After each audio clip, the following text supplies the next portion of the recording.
My name is Uzi. Thanks for joining. I'm a backend developer at Wix.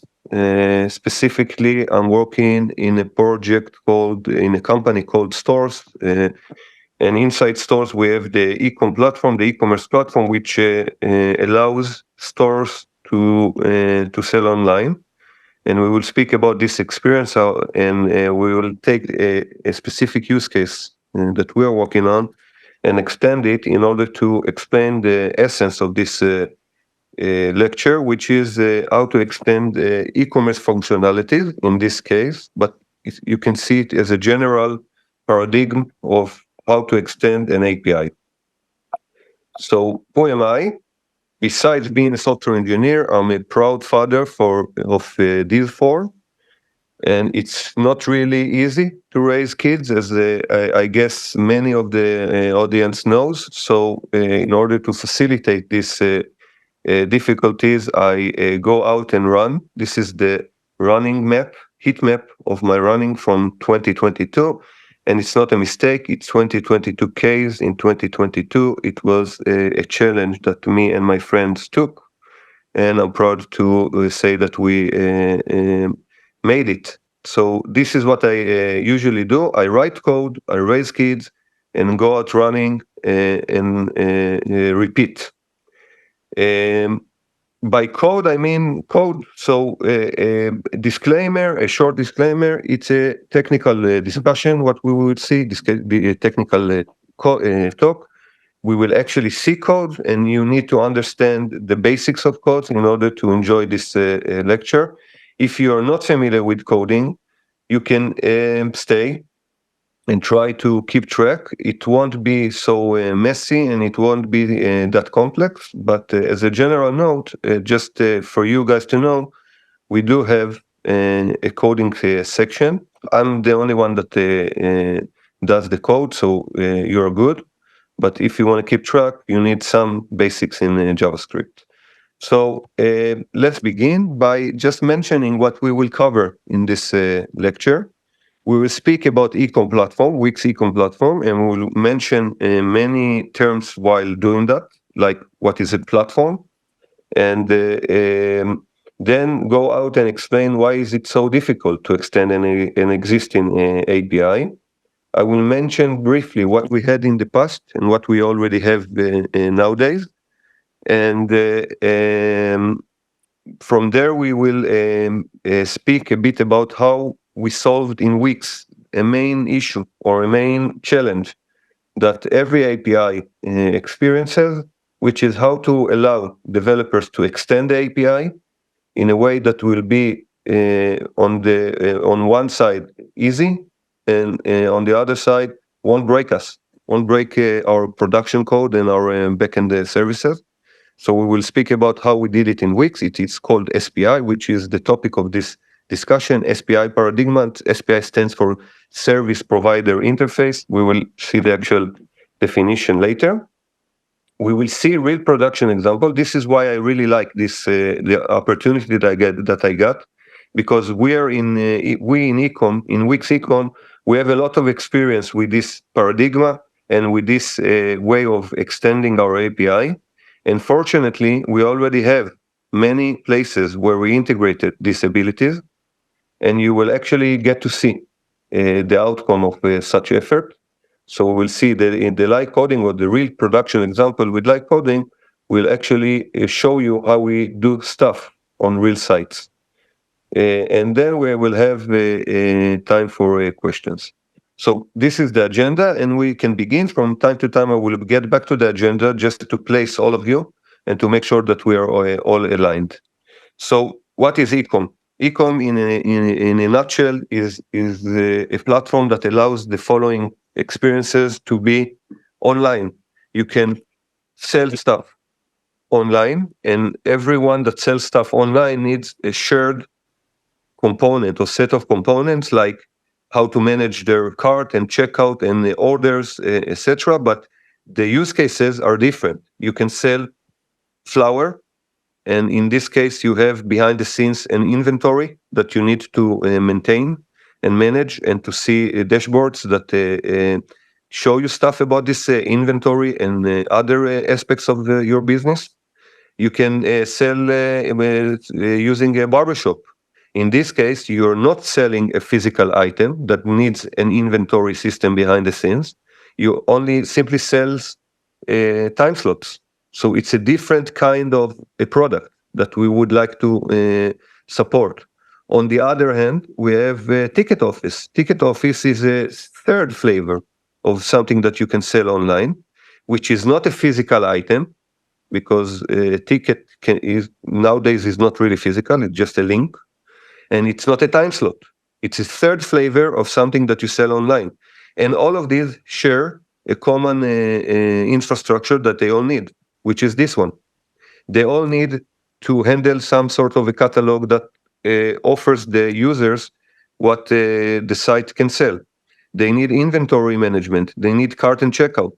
They need payments and orders and back office to handle all of this. By back office, I mean, or business manager, as we call it, is the back office where the merchant can see all this magic happens behind the scenes, not the customer flow, but the merchant flow.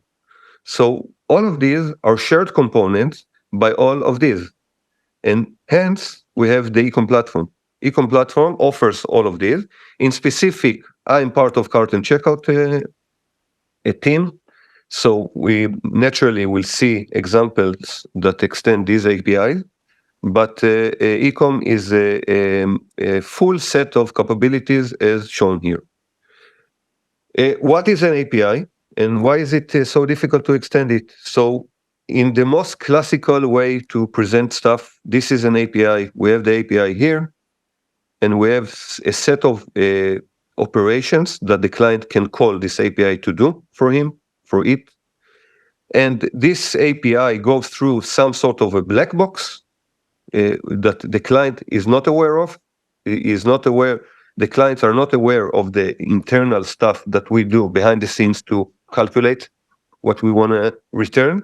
And at the end, we're returning the response to the client. This is the most maybe shallow way to demonstrate what is an API, but it is good for our needs because we want to make a point here and not speak about API.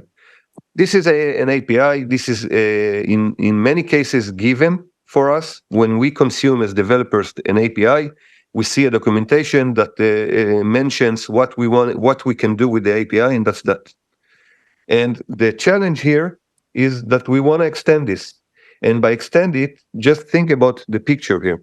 We're at Wix has something like 100 of millions of sites. Each site wants, or each site owner wants a specific experience for his users. How can we allow this while maintaining a robust and concrete API behind the scenes?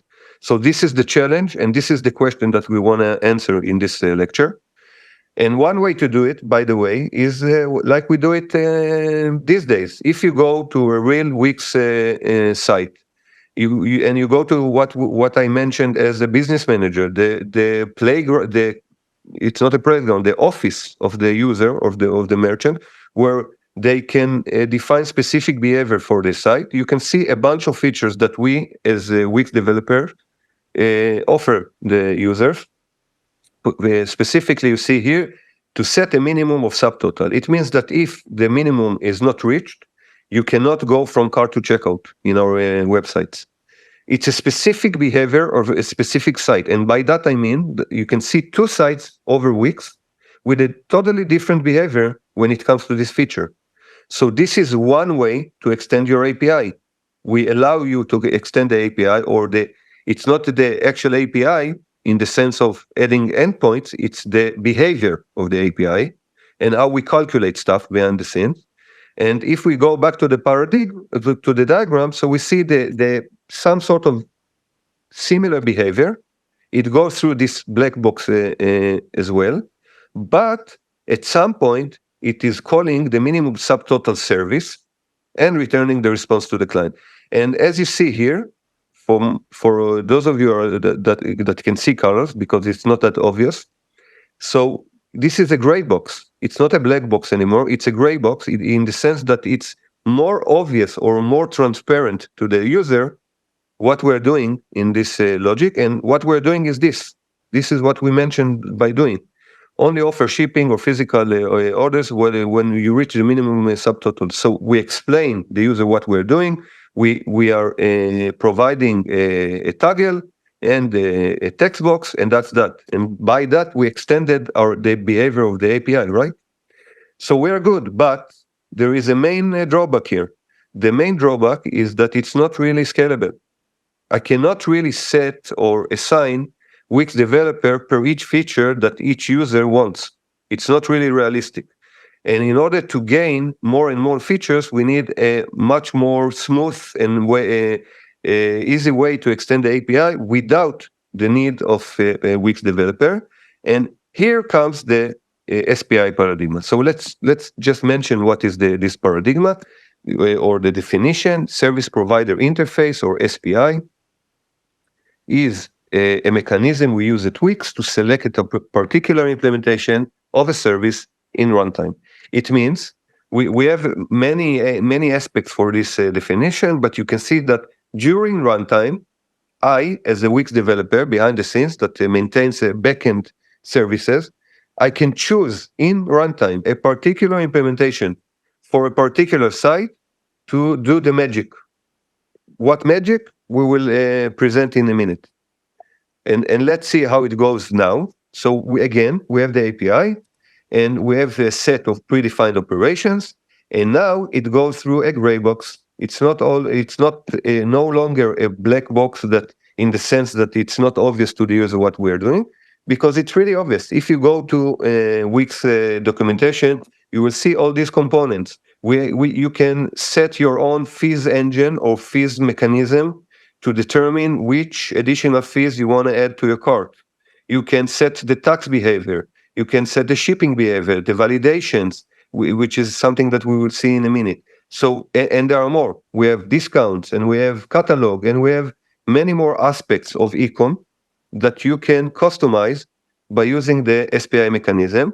And let's get back to what we spoke about. So at runtime, it's a mechanism that we use in Wix to select at runtime a particular implementation. It means that every site can have a specific implementation for this experience. And at runtime, I will make sure that I choose the right one for the site and to present the client the proper response. So this is the essence of the talk. And I want to get back to this slide because I want us to be aligned. So we saw ecom. We saw that we want to allow users or merchant to sell stuff online. And we saw what is an API, and we saw that there is a contradiction here. On the one hand, we want to allow the API to be extendable and customizable.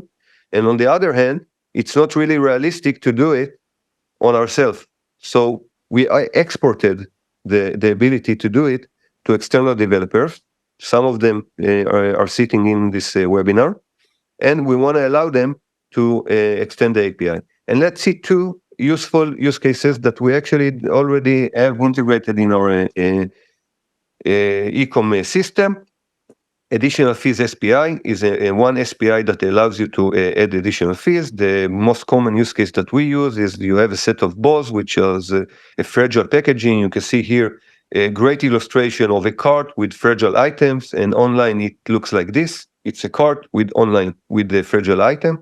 And what I would want as a merchant, I'm speaking in the point of view of the merchant, I would like to add an extra $1 per each item here, because it costs me $1 or maybe a bit less than $1 to wrap. So I want to have this experience. I want to have fragile packaging, which is another bug, and I want this to be reflected from here on, all the way until checkout and order. It's supposed to be reflected in the total and in the invoice and in the thank you page that we present to the user, to the customer, etc. So this is one way to extend our API. You can see a regular Wix site won't have this ability of adding additional fees, but a site that implemented what we will see in a minute, we will see validations, but it's the same idea, has this ability, and it's something that he can inject, and he can decide. They can decide, the merchant, you guys can decide whatever you want. You can decide that if it's Tuesday and it's the first Tuesday of the month, I want to collect extra $6. Why? Because I decided this is what I want to allow my merchant to do, whatever they want. And let's speak about another use case, validations. Let's say that we want to sell only 2, 4, 6, or 8 products at a time. And again, why? Because this is what the merchant wants. And some of you, I guess, some of you that still listening to me, I guess, asking yourself, why on earth would we want such a behavior? And the answer is because we have a use case of that. We have a real merchant, and I want to show you this store for a minute. We have a real merchant that sells only 2, 4, 6, or 8. This is the store. And if you want to buy a single item, you will see this comment. But the sad story, the sad aspect of this is that this was implemented a few years ago, before we had the SPI mechanism. And this is how this site's code looks like. So in order to enable such a behavior on a specific Wix site, the merchant or someone on behalf of the merchant went and implemented all of these files. You can see that it's not really a code that is easy to maintain. It's a code that I call it error prone. And the major thing is that it doesn't contain Wix ecom cart and checkout. It's a customized cart that the merchant or someone on behalf of the merchant implemented for his own needs.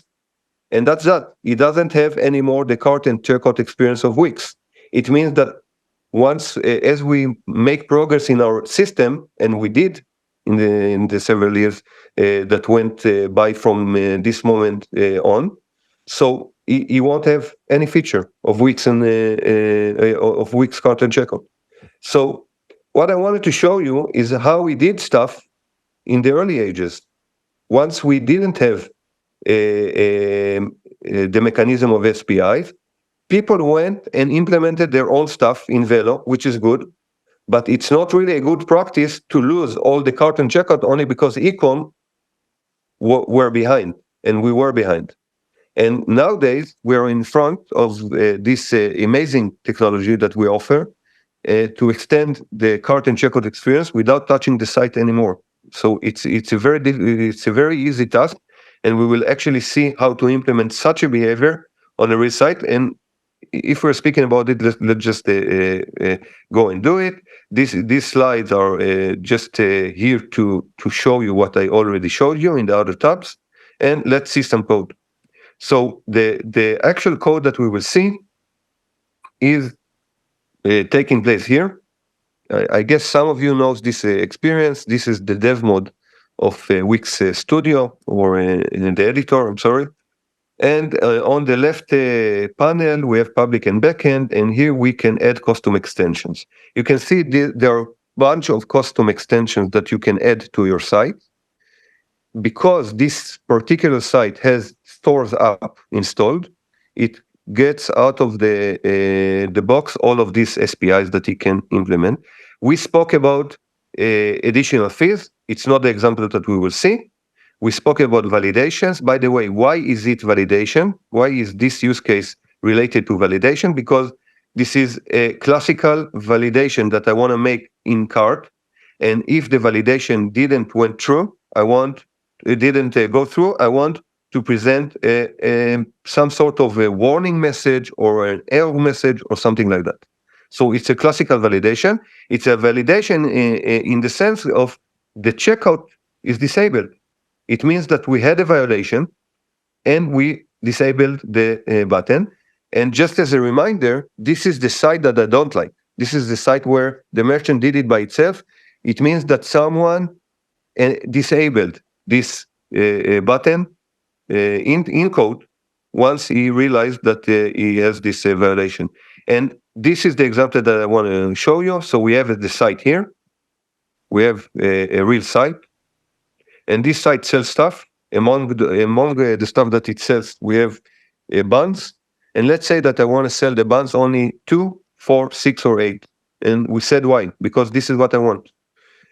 So we're getting back and making some progress with the code. So we saw the dev mode, and in dev mode, I can add custom extension.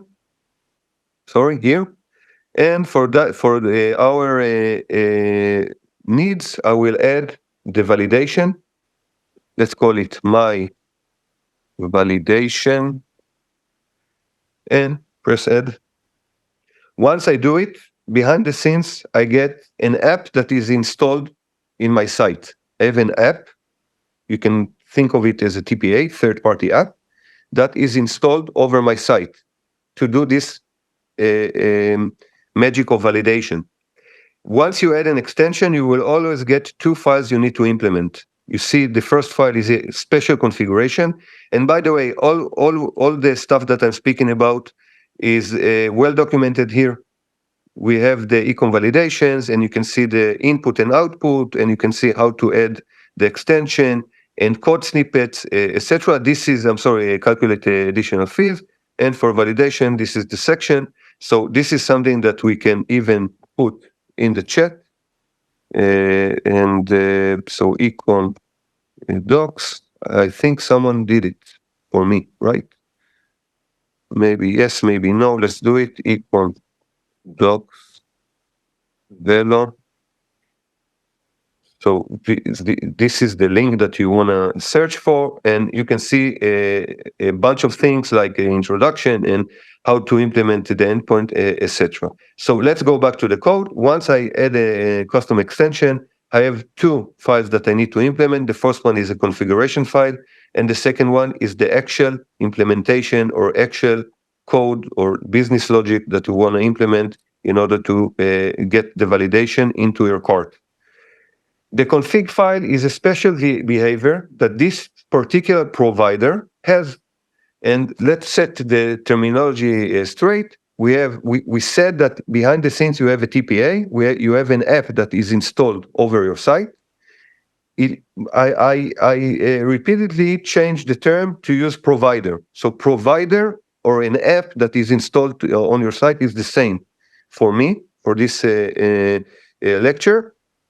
And this provider needs to provide a specific behavior using this configuration. If you get back to the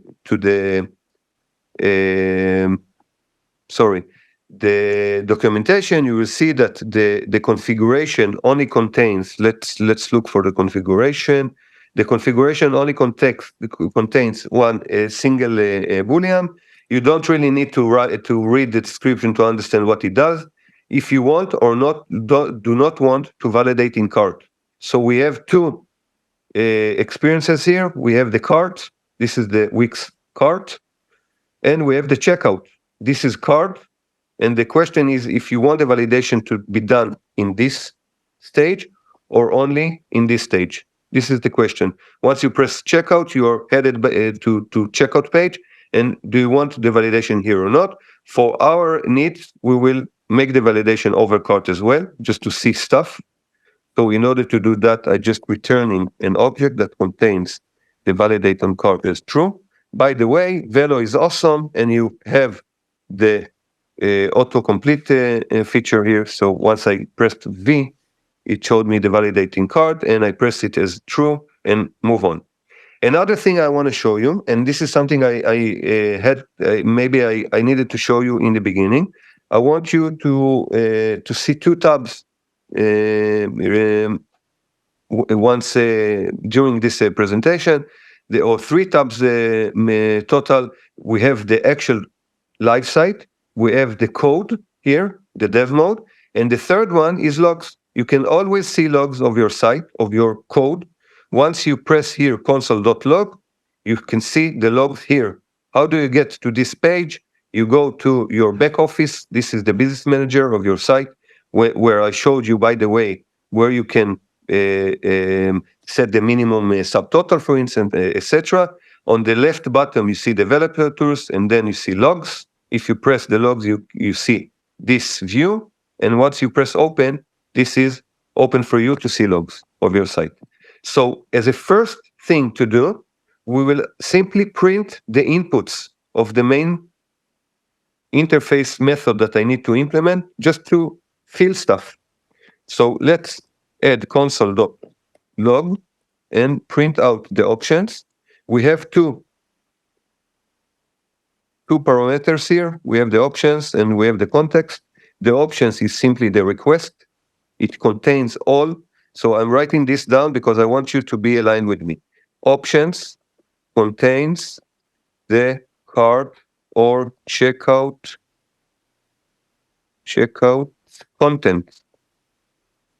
content. It means line items. It means shipping information. It means who is buying the cart, etc. It makes sense, right? The first argument to determine if you have a violation in cart or checkout contains the cart or checkout content. So just console log them, publish your site, and we're good. We don't really need to return anything at this stage. And let's see the logs. At this stage, I should see a log that says your site was published with new ecom validation integration called my validation. This is good. This is a sanity check that went by as expected. And in order to trigger this flow, you simply need to do some change in your cart.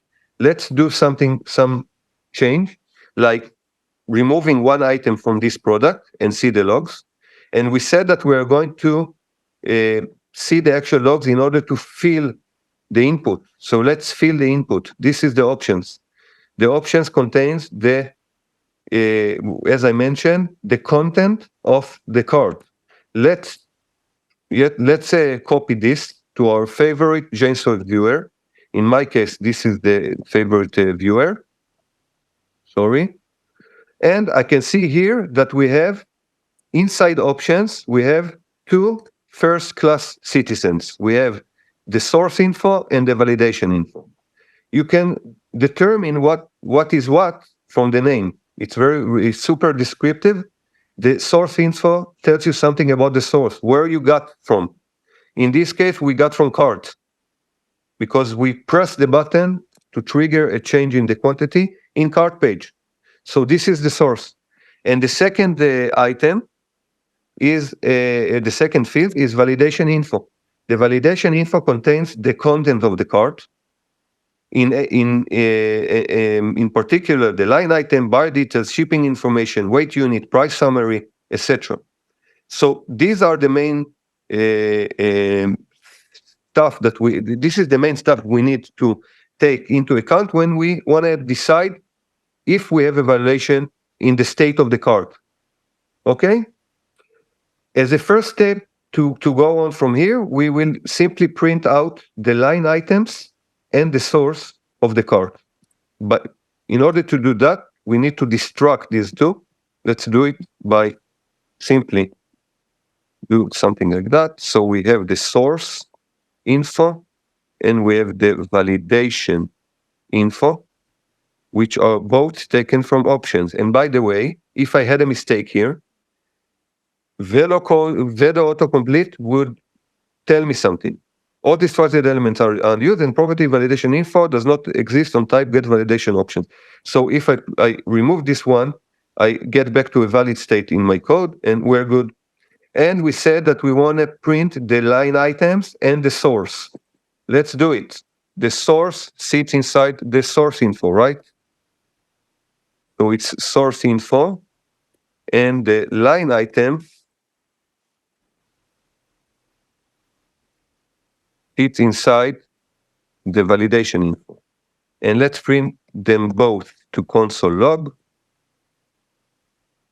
So we have the line items and we have the source. And for that, we will do something like that. I'm sorry, just to do it by the order. So something like that. And first argument is a string just for me to be able to find the log among other logs that we will see. And let's remove that and publish the site. So what we actually did is just filling the inputs we're filling the input. We want to see how to get a specific information in order to determine if we have a violation in cart or not.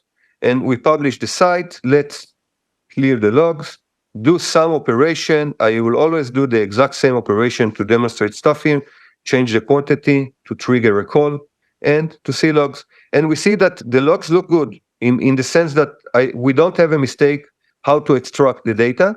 We can extract the data, the line items as we did, and the source as we did. So we're good. Why do we need the source, you're asking? Because at a certain point, we would like to determine what is the severity of the violation. And let's speak 1 minute about this one. Let's speak about the output of this method. The return of this method, and you can find it in the doc that I mentioned, is an array of violation. Each violation contains the following three: target, severity, and description. You see that all marked as red because I don't have any of them here, but in a minute I will have him. I will have them, but I want you to feel the output. The output should be as follows. It should contain target, severity, and description. Target says something about where we found the violation. We found a violation in line items. We find a violation in shipping. You cannot really go to checkout if you don't have the first name, for instance, or something like that. The severity can be either warning or error. The warning will give you the experience of a yellow modal, or a yellow something in the UI that says you have a problem with your cart or checkout. And the red and the arrow will give you a red sign. And another difference is that the red one will prevent the user, the customer, from go on to the next step, while warning won't. So these are the differences. For now, we will mark this as we will comment this out in order to go on with the logical way I want to implement. So first thing first, we want to determine how many buns we have. I want to remind you what we're doing here. We want to do this on a real Wix site without breaking cart and checkout. And we use the SPI, the validations SPI to do it. And in order to do it, we need to know something about the state of the cart. So we played a bit with the arguments. We understood stuff about the input and output. And now we're headed to implement the main logic of this implementation. And in order to do that, we need to determine a way. Const is bun. Is bun is a method that gets an item and returns a boolean, says is a line item a bun or not. Specifically, it's super simple. How can I determine if an item is a bun or not? By using the tools that we showed. We showed you. So we're headed back to the payload, the input that we get, and we take a look at the line items. At the line items, we can see that we have this line item, which is called I'm a product. This is the one, right? I'm a product. We have the regular bun and we have the hamburger bun. We have the regular bun, which is this one, and the hamburger one, which is this one. The hamburger one is the last. The regular one is this one. So we are good. We are seeing stuff and can relate things to things. So we are headed in the right direction. And the intuition here is, okay, the question is how to determine if a line item is a bun. The simple answer is just check the name, man. What's your problem? You can simply check the name. But it's not really a robust solution because the merchant can go and change the name whenever he wants. So it's not really something that we want to do. We do have something called catalog reference, catalog item ID, which is a unique ID for this item. So this is a good direction. So let's copy the two product IDs that we're seeking for. The first one is the regular bun. I'm saying again, per each line item. This is line item. We have on the first level a catalog reference and then catalog item ID. These can all be found in the documentation. So the first ID is this one. This is the ID that we're looking for. And the second one is this one. Let's copy them both and go back to our implementation and do something like that. So ban product IDs, let's keep them as an array.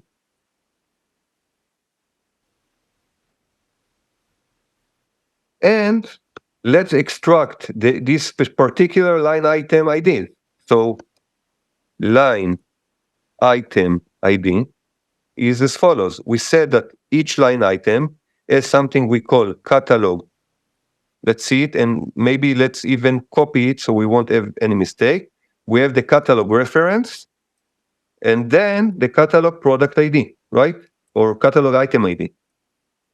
So let's name it catalog item ID, just to be aligned with the right naming. And the return is if the ban product ID includes the ID that we have in end, the catalog item ID. So this is a method that is simply here to determine if a particular line item is a ban or not. Let's check this by simply call per each line item this method.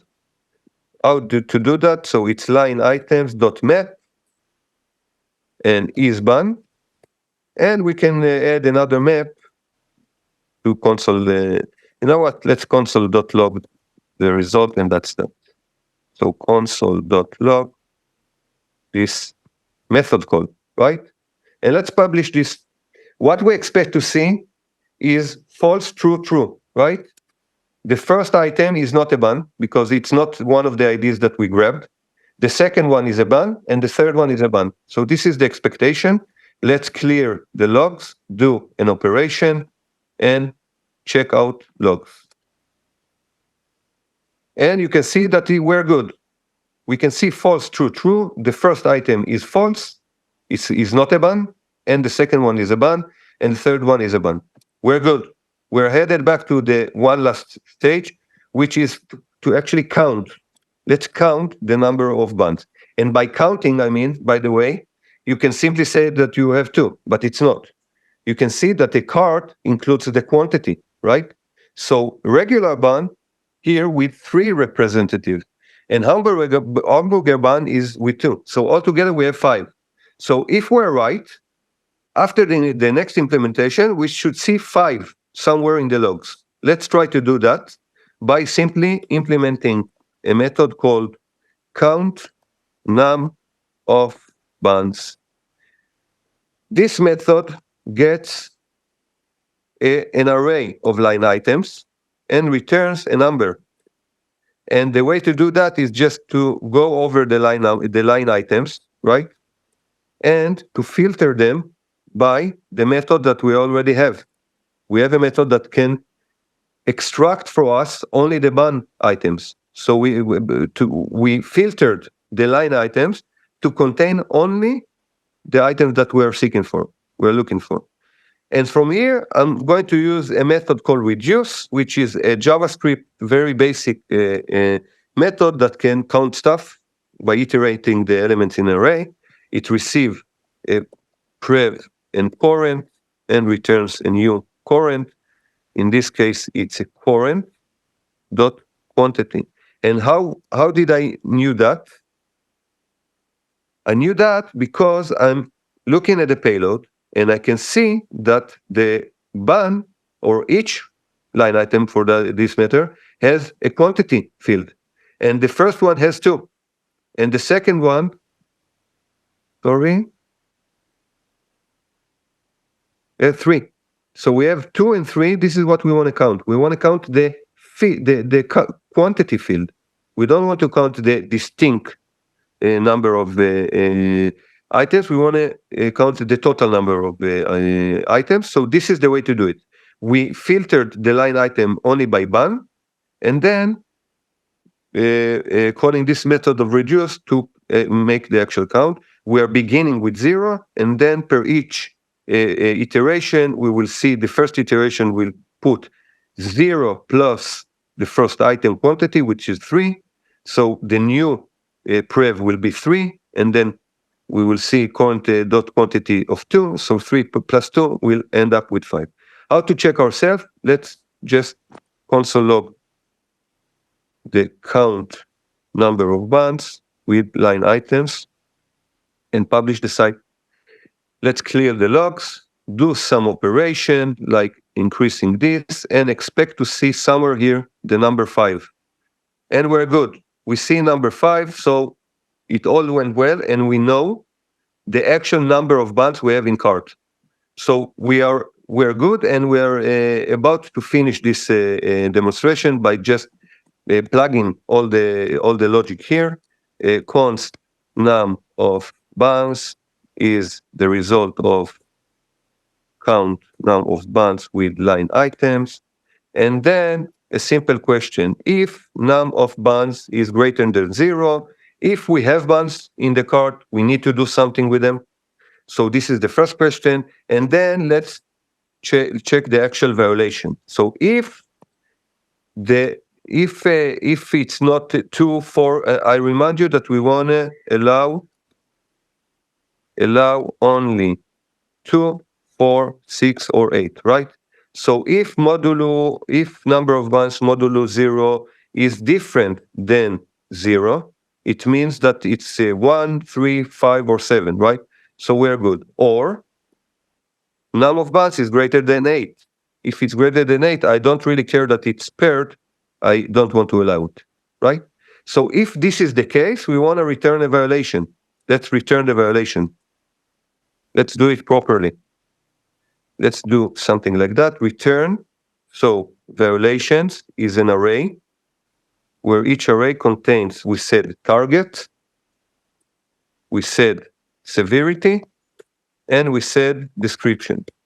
So for that, let's set them the three. The first one, I don't want to dig in too much. I have already a code that does it. Target. This is the code. It's not really interesting. If you want to drill down and check what I did here, just do it after the lecture. It's not really important.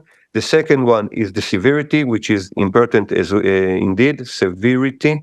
The severity should be taken out of the context, right? If we're in cart, we want to have a warning. If we're in checkout, we want to have an error. Why? Because this is the logic that I just decided.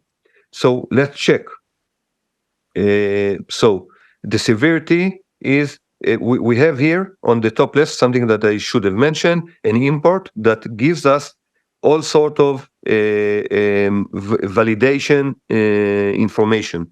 One of them is the constant that we use behind the scenes. So it has the source and is it cart? So I'm checking, sorry.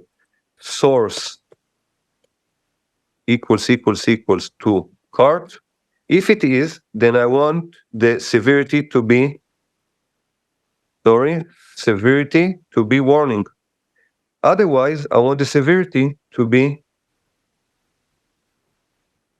error. So we are good in the severity stuff, and the description is simply, I will take it from the site that we want to mimic.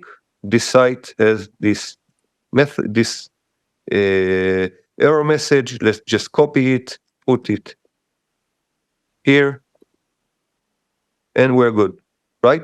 So we are returning a violation. If there is a violation, we're returning a violation. Otherwise, we're returning an empty violation array. Let's publish the site and witness the actual result in our own eyes. It means that we need to see something here in the UI. If everything went as expected, I need to see some sort of warning here, and we actually see it.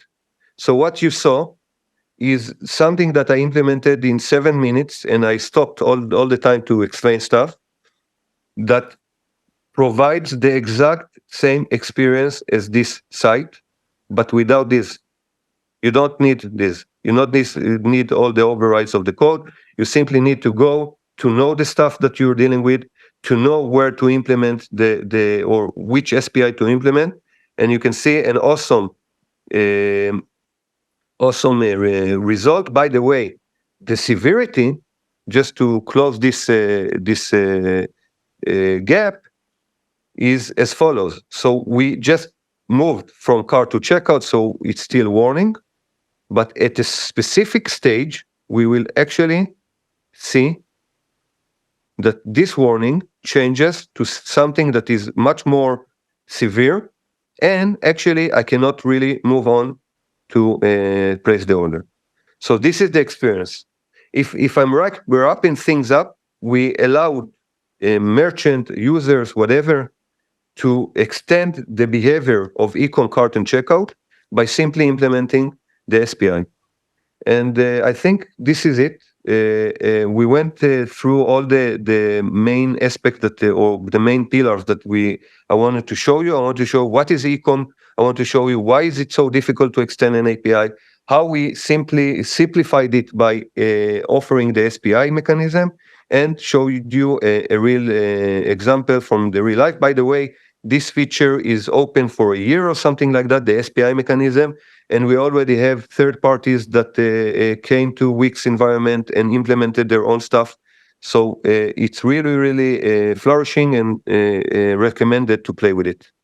I hope it was you found this useful. Nitsi, the stage is yours. Thank you. All right. Thank you, Uzi, for that deep dive. Very informative. We do have a couple of questions if you're up to answering some. So great. The first question that has been asked is, can users contribute to the feature development or documentation? Okay. It's a great question. It's a question that I just ended the talk with, some sort of an answer to that. We mentioned that we have all sorts of third parties that came to Wix and they started developing applications in order for Wix users to use. We have many use cases where we already used the SPIs to solve business challenges we had. I can even show you a real live site that I use for my checks that has these capabilities. Let me show you. This site has fragile packaging integrated. This is my own implementation that I just did for demonstrations, but we have two real things here. We have the Colorado retail delivery fee, which is an additional fee. It's not the validation SPI that you saw. It's the other SPI that we mentioned, the additional fee. So we have Colorado retail. It means that if I'm shipping to inside Colorado, I need to pay an extra $0.28. Why? Because this is what the state there decided. And we offered the ability to do it just by extending or introducing an app that does it for you, for your site. And the tip is another app that is already onboarded the Wix. And you can see that this entire experience is behind the scenes using additional fees SPI. So it's a good question. Come and contribute by just understanding the mechanism at first, and then contribute in apps that all of our users can implement.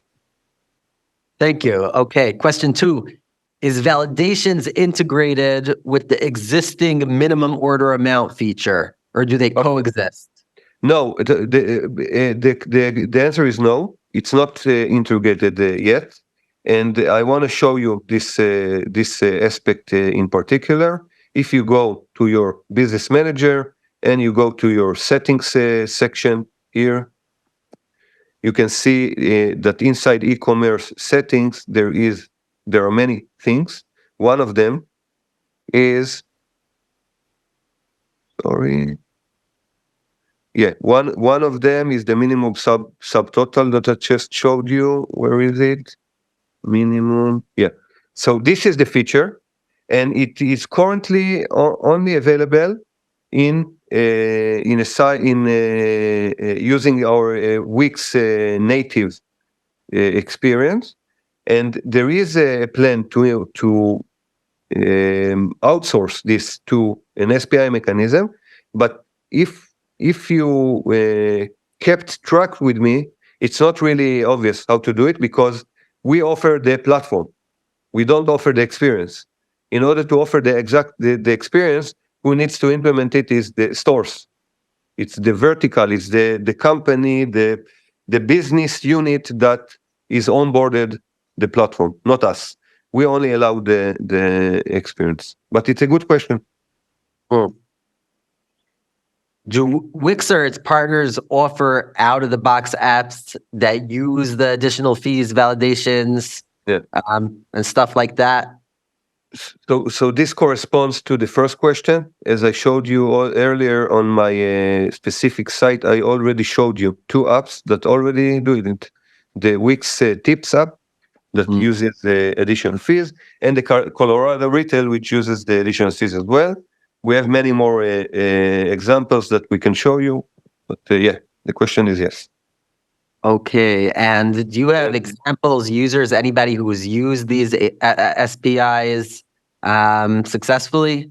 Sorry? Do you have any success stories? Yeah. Any improvements? What have been the rewards of people implementing these SPIs? So I think there are many takeaways from this lecture, but from this session, but the main takeaway is just to see what a merchant usually used to have and what he now has in his site. It's uncomparable. It's not something that I don't feel like I need to motivate here, because everyone who knows something about coding know that this is not something scalable. It's not something that you can actually maintain, but this is something like you're doing the right thing by using this. And what about our point of sale? Are we already using Wix point of sale? It's a good example. A point of sale is a hardware that we sell in Wix that allows merchant to sell face to face, but using our system behind the scenes. And point of sale already integrated additional fees using the tips app that you already saw. And me as a developer that actually develop additional fees, if I want to put in my resume something, I would put this one, because this is the main success story that we can demonstrate, how we solve stuff to other companies and products in Wix that needed a solution. By the way, the tip solution that they use sat on the table for several years without the ability to solve it until we had this SPI mechanism. I also heard something about its use in tax law and custom tax for different states. Yeah, so we mentioned the example of Colorado retail fee that I showed you here. The idea here is that Colorado decided that they want to decrease the amount of shipping that gets into Colorado state. And they passed a law that says that if you want to ship something to Colorado, you need to pay an extra $28. So this is another problem that we had. Just think of it. We have a problem. We're e-commerce platform. We want to solve problems to our merchant, and we weren't able to do it. By additional fees, we indeed were able to do it.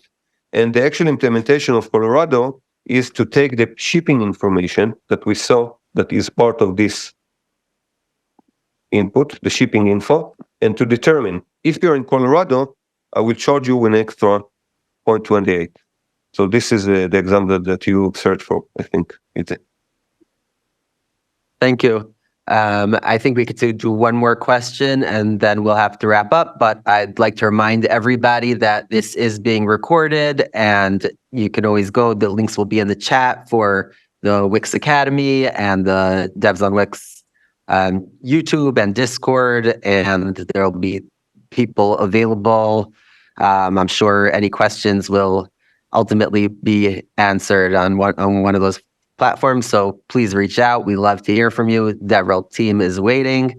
So for the last question, we'll say, how does this compare to the landscape of similar features of project extensibility that what's out there for people who are in the market who need something like this? Yeah. I just want to remark that these are great questions, and I really enjoy the participants from the audience here. The answer is we really didn't invent anything. We need to be modest. We didn't invent anything here. The SPI term is ours, but it's not the paradigm, or the notion is not new. And the best example that I love to give, because I used to work for Microsoft, and we had Cortana. Cortana is the worst personal assistant ever. And the main reason we lost when I was at Microsoft is that Alexa came with a whole bunch of wiring capabilities. I mean, in Amazon, they never imagined that Alexa will be good because Amazon developers are good. They simply gave the platform and opened an app market and gave to the open source the ability to implement stuff. So it's not new. The TPA paradigm is not new. You can in many APIs you can extend the API or the behavior by integrating third-party applications. In Wix, it's super simple because a combination of stuff. The editor, the value experience that you just saw, the one-stop shop that you can find inside the editor, it's a very great developer experience, and for me, it looks great. But to a question, it's not new. The idea is not new. The way we did it and the way we integrated it is awesome in my opinion. And another modest thing to say is not me; it's other teams in Wix. I only used it in order to implement the additional fees. All right. Thank you very much, Uzi. We're just going to wrap this up. Before we close, I highly recommend you copy the last chat message. It has all the relevant links to the forum and Discord and YouTube and whatnot. Send questions there, hang out, come and say hi to the developer advocates in the Discord channel. Don't forget that the recording will be available on Wix Academy and on YouTube. And thank you. Enjoy the rest of your evening. Bye bye. Take care. Bye.